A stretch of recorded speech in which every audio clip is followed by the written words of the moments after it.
Good evening, ladies. This is Frannie of Shine with Frannie, and I'm so glad to be on with you this evening. So welcome to all of you who are joining in either by phone or by video tonight.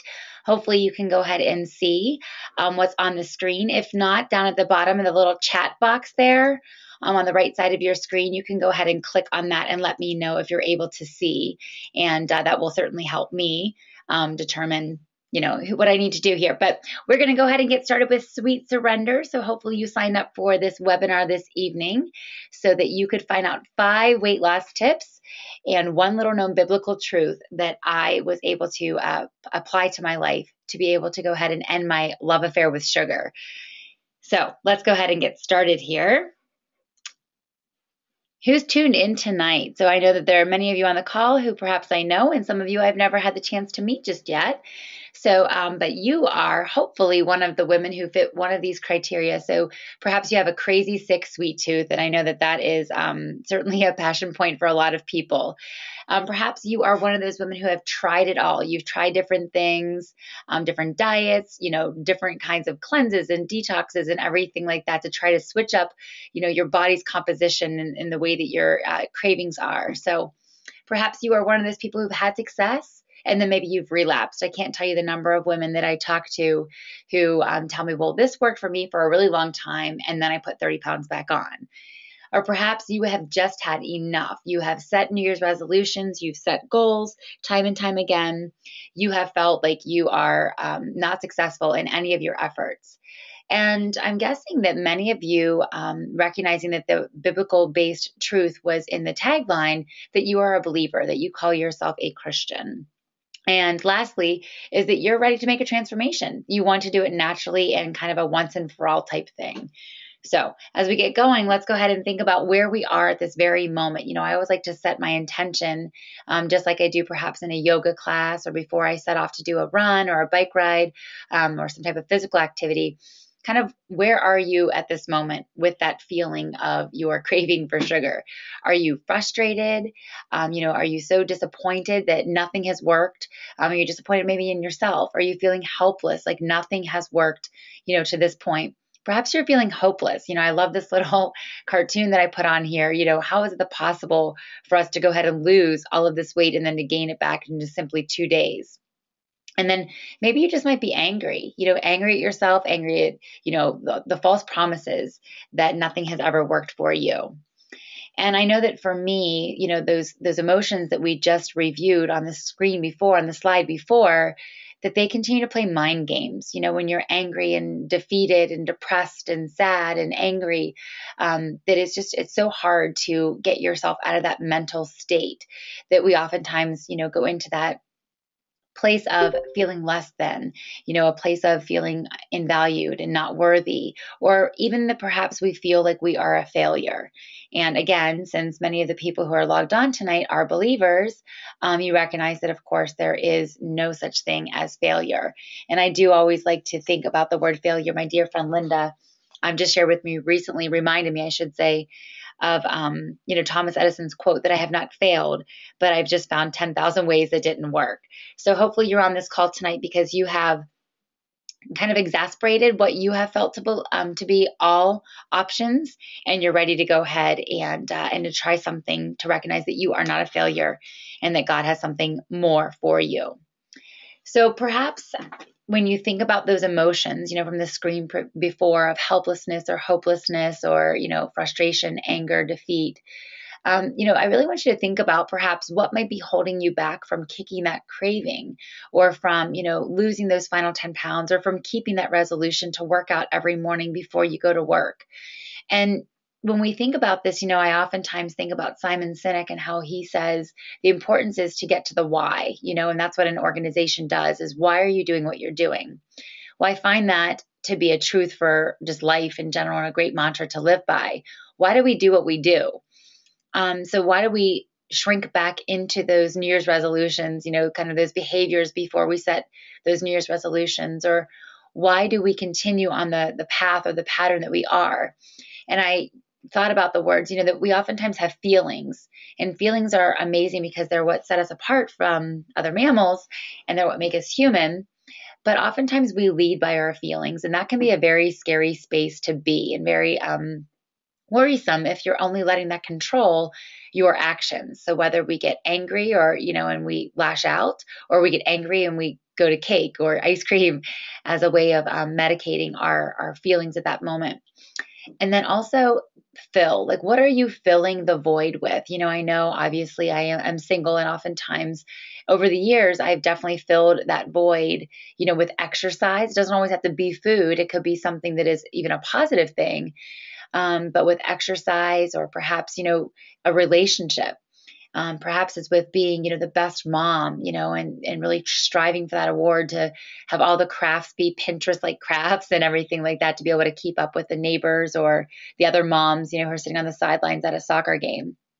And lastly is, what might be holding you back from really stepping forth in that intention is fear. And I love that this little, picture here reminds us that it's a story that we tell ourselves, right? And we have to have courage to step through and press on through that fear. And that's hugely important, because I think so many people think of courage as that you don't have fear. Almost on a daily basis, I'm afraid to make the decisions that I do, especially when it relates to my business, or maybe if I'm, going to give my phone number to somebody, or maybe if I'm going to go ahead and be a thinner or healthier version of myself. There's oftentimes fears around that too. But we have to remember that courage is stepping forward through those fears. And so that is really one of my hopes and wishes for you today, is that as you really think about what might be holding you back, if you really identify those fears, or what's filling the void for you, perhaps, I really want you to get to the why. Why are you doing that? Like, what is holding you back?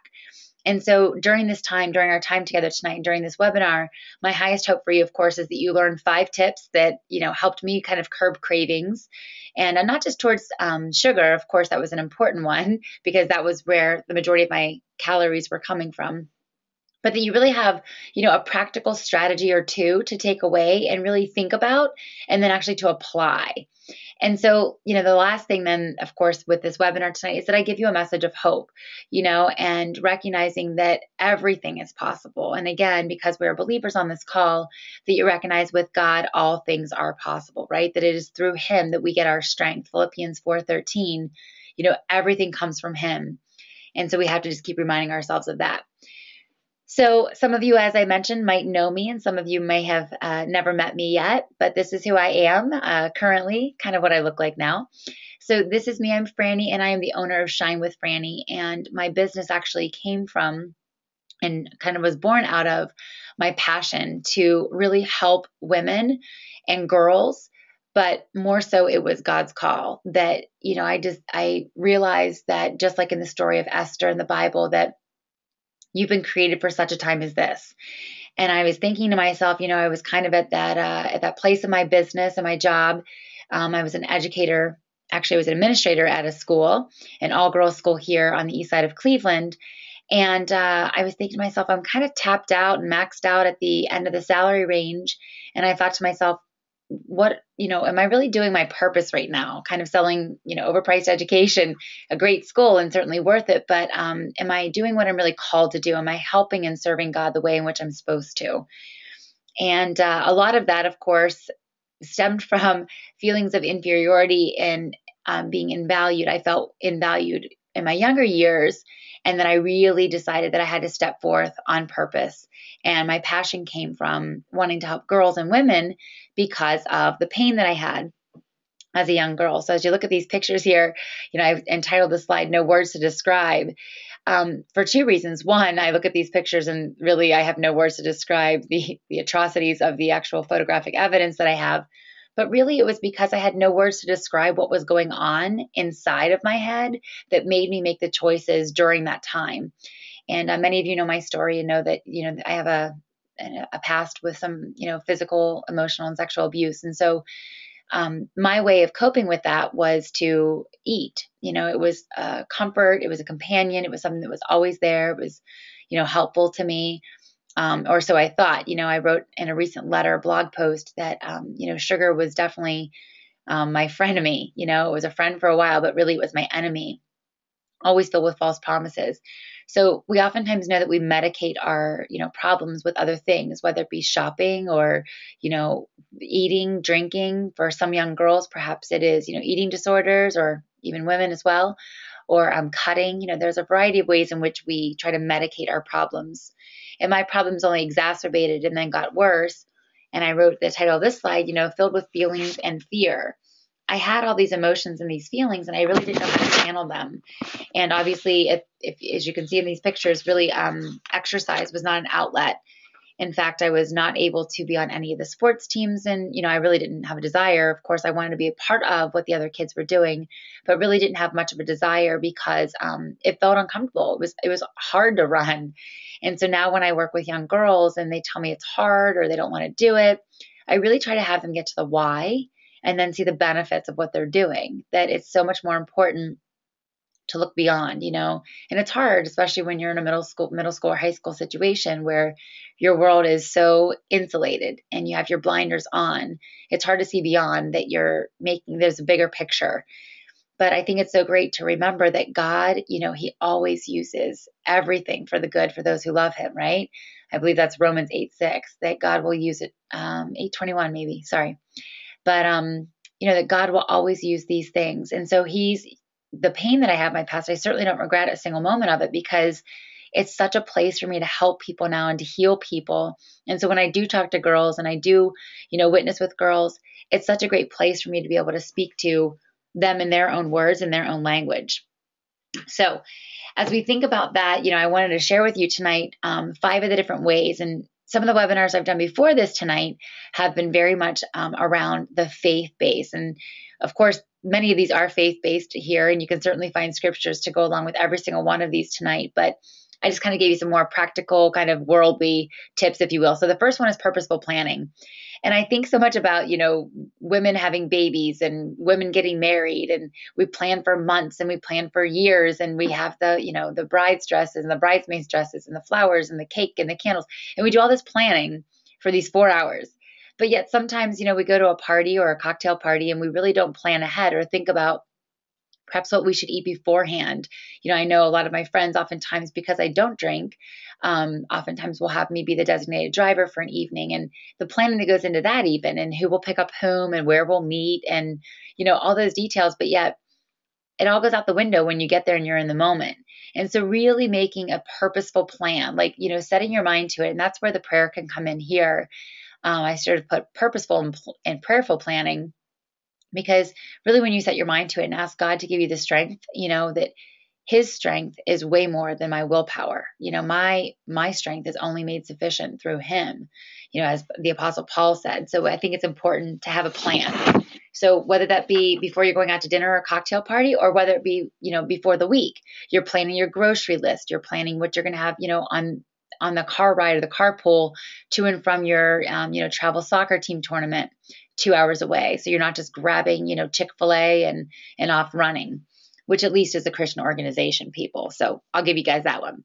So the first one is purposeful planning, always making a plan to make sure you have healthy snacks, healthy alternatives. You've planned your workouts. You're really thinking ahead about what the day holds, what the week holds, and really setting your intention and giving that over to God. So the second one, ladies, is of course something, a lot of the things I'm going to share tonight are certainly not new to any of you, but perhaps there's something that is just another reminder, and perhaps put all together will be something that will be helpful for you. So the second thing here is portion control. Really, really, really making sure, and I put the metaphors there because those are really bite-sized, which I could eat that entire tray there looking at those. At least at one time I did. But one of the practices that I used to do when I first started losing weight was I would literally, before my meal even came, I would say, "Oh, can I have a to-go box?" And they thought that I was taking home like the bread from the table or something. But really, as soon as my meal got there, I took half of it and I just cut it in half. Because, we know here as Americans, like everything we do is supersized, everything from our houses and our cars to our portions. And so therefore our waistlines have also become supersized here as a country. So that was one of the things that was most helpful for me, obviously taking out half of what I was eating. You need 500 less calories a day over the course of 7 days, which is 3,500 calories, which is equivalent to a pound, to reduce, to lose a pound a week. So I was really taking away more than 500 calories. So I had dramatic weight loss, and I was also, 300 pounds. So it was much easier to lose it then. But it can be done in everything from coffee. I have a couple women who I'm working with. The one lady just wants to get rid of coffee. She used to drink 6 or 7 cups a day. She's now down to 2. And she was using regular half and half, and that was adding calories. So she, automatically cut out about 150 calories out of her day just from minimizing the amount of coffee that she was drinking. All right, so number 3 then. So I put up a picture here of bubble gum, and the title of the slide, of course, check in and get distracted. So the first part of that is check in, because how are you feeling? Like, I don't know about you, but so many times when I'm bored or frustrated or anxious, so really check in with your emotions. Think about what you're doing and why you're going for the food. I know that oftentimes when I'm, at a party or whatnot, I like to be the doer. I'm like the person who likes to come in the cleanup fairy and clean up around the kitchen. Well, when I'm cleaning up, I don't know about you, but I'm grabbing a bite of this, taking a bite of that. Oh, I don't want to throw that away off the plate. I'll just go ahead and bite it, take a little bite. And so I'm doing it out of boredom. I'm doing it out of just kind of habit at this point. And so the second part of that is, after I check in with my feelings, like, do I really want this? Is to get distracted. So, I oftentimes after dinner will actually chew sugarless gum, because one, it's good, it's better for your teeth. It takes out all those particles that you don't have a chance to brush your teeth. And then also two, it keeps me from putting something in my mouth. I can't really put, a peanut butter and jelly sandwich half eaten from the kids I babysit in my mouth when I'm chewing a piece of Trident bubble gum. So, and the other distraction there perhaps might be, grabbing some water, going for a walk, finding something else to do, or, having your granddaughter, your daughter, your niece, or whomever, somebody help you put it away, so that there's another little person who's now observing you. And, not that that's a bad thing if you do it, but just that you're being a role model, that those little things really do add up. So think about the 500 calories you might be eating just by putting away the food. Next, the number 4 one, for many years, and when I first started my weight loss journey, it was really back in the late 90s, and everything was fat free. And then they had the olein potato chips. I think that was how you said it, which was the like synthetic oil, which they had, Lay's was making these, and everything was kind of like fabricated, and everything was, not the real pure food. And so, but what you're doing was eating more, drinking more. And even with Diet Coke, there's so many studies that say that drinking Diet Coke actually tricks your brain because of that sugar, that sweetness, and it makes you desire more. And there were times where I was only, in the afternoons, I was drinking Diet Coke to feel full. And I was oftentimes really only using that as a way to, to kind of get that satiated feeling, because I was cutting my portions in half. And so I really just kind of started going to the purest form, which was water. And then instead of eating just, the frozen yogurt, the low fat, I was like, you know what? I'm just going to stick with my smaller portions, but go to the real Haagen-Dazs or go to the real dark chocolate. I'm not going to take this little, wax little pumpkins that, little chocolate pumpkins that came in the candy dish at the office. So I started going for like the pure good things. And that actually, it felt better actually. So I allowed myself to have one or two, but I went for the better, choice, the healthier, if you will, too, versus just the kind of store-bought candy.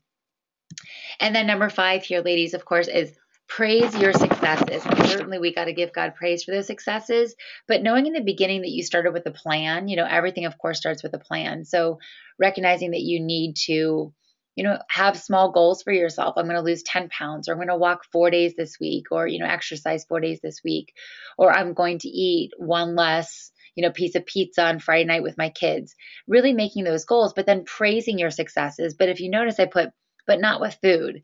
I oftentimes joke with a lot of clients and say, you're not a dog, so don't reward yourself like one. You need to reward yourself with other things. So give yourself a goal, give yourself a vision. Maybe it's to buy something new, a new necklace or a new charm for your Pandora bracelet, or perhaps it's to, go somewhere, or to have a date night, or, to go somewhere active with your friends, or, perhaps it might be, a glass of wine. Maybe you've really tried to limit some of that, but really trying to make it something that is a celebration of your accomplishments, and that gives you an opportunity to do something beyond just having food.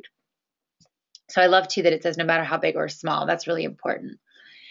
So ladies, these are, of course, I know I'm giving you a lot of information in a short amount of time. And these are the 5 things that I feel like were probably just kind of in a nutshell, like the things that I allowed myself on a weekly basis, having those weekly goals and then the daily goals, planning and preparing, getting my food ready always on Sundays and Mondays, really trying to have it set for the week so I didn't have to worry, once the busyness of the school week or work week got underway, not having to worry about that. And all these things, of course, are probably practices you've tried. And I know you're waiting for the number one, but we go much deeper. And I know I'd shared with you, some of you have known that I'm going to be doing an empowerment program. And I'm calling it an empowerment program because it's not just it's not really about weight loss. Like I have some women on this call tonight who perhaps don't really need to lose weight, but they're going back to those initial slides of not feeling good enough and not feeling, valued or worthy. And perhaps they're even underweight, right? And I know it's hard for some of us to even imagine that, but perhaps they're sitting there thinking and wondering like, wow, how can I feel better? And that true transformation comes from the truth. And it's not just a change, because we can all change, eating 500 calories or going for a walk or, doing certain things. But really it's a transformation. You start really shifting the thought process and why you're doing the things you're doing and really getting back to that why. And that's where the true transformation happens. I've been able to maintain 120 pounds plus, give or take on any given day for almost 2 decades now. And so it really had to come from thinking like, I don't need that food. Before I felt like I needed the food and I, allowed myself to want it so much that I felt like I had to have it. And really that's no longer what it's about. So this program is called Finish Strong and Start Empowered. And I'll show you at the end of the page here, at the end of the presentation. It's going to be 12 weeks. And really what it is it's designed for women. And it is women. It's going to be a small group. I'm really only going to probably have, I think, 4 or 5. I really want to try to keep it as intimate as possible because then I can have connections with you on a daily basis. Whereas if it gets too big, I won't have that opportunity. But it's going to be 12 weeks because I'm really trying to focus for women who maybe struggle sometimes around the holidays and maybe they haven't finished their last year's resolution from 2015 and they don't want to be the person who, gains that 5 to 7 pounds over the holidays and then doesn't lose it. I think that's really the most important part there is that when we gain it, then we start the new year off with that 5 or 6 extra pounds and then we don't lose it. And then the next year comes up and then, within 5 years, we're at an extra 20 pounds. And I think that's a really important message too, that we want to recognize that, finish the year strong and start the new year really empowered. That's the important message, is really having that strength, that courage to persevere through this and really, help yourself get to that next place, to that next, goal and really, really, really being anchored in what feels best to you. So the one biblical principle here is to tithe. And I know you might be thinking about the monetary tithing because it's mentioned many times in the Bible about giving your first fruits and 10%. But really mine is give your first fruits. And I know I've mentioned this in previous webinars. That was the number one thing that helped me. I started literally tithing my time in the morning for God. And I would get up an extra 10 minutes early and I would just pray and be with God and go for a walk. And then I would get up an extra 15 minutes. So I was actually tithing my sleep. So I know that might sound crazy for some of you, but that was the best thing that ever happened to me because it gave me quiet time with God. And it was really a sacrifice for me. I love to sleep. I love 7 to 8 hours. And so it was really a sacrifice. And then I started doing that in other areas where I started tithing my Diet Cokes in the afternoon. Usually around 2:00, I would kind of do a pick me up to get me through the afternoon. And I thought, I'm putting this stuff in my body, this stuff that is man-made and all these chemicals, and I'm putting it in my body. And really, that's not what God has asked me to do. He wants me to seek him first. Like, why am I doing this? Am I putting everything in my temple? You've created me in this beautiful temple. And am I treating it and honoring it the way in which you deserve, this body in this temple deserves to be treated? And so, tithing my time, tithing literally the food that I was eating, tithing my exercise time too. Like I started really giving some devoted time because I really never exercised before, and just using that time in the morning. So it became a routine where it was about an hour to an hour and a half that I would get up and walk and in my neighborhood and just pray with God and just walk. And it was also kind of selfishly there because I was embarrassed to go to the gym. And so the darkness in the morning at 5 a.m. when nobody else was up and walking felt really good too. So that is one thing for you to consider this week is maybe just, it's only Tuesday. So perhaps you go through the rest of this week, taking 10 minutes each day, maybe for the next, 2 or 3 days, you try it the rest of the work week, 10 minutes to get up, have your time with God, or maybe you're going to decide that you're going to tithe, your afternoon cup of coffee or your afternoon diet soda, or maybe you're going to go ahead and tithe, 10 minutes earlier at night to go and take a walk. So really think about what works for you. It doesn't have to be early in the morning, but that of course is the first fruit of our day. So really giving that time to God is really important. So I just want you to know, I mentioned it earlier, and Esther's one of my favorite books of the Bible, just because, she was this young Jewish girl who was abandoned and, orphaned, and she had such a huge call on her life. And so I just want you to know that, you've been created for this time, for this exact space and time, the place, the people that you're around, the family that you're born into, the children that you have. Every single one of those is all purposeful.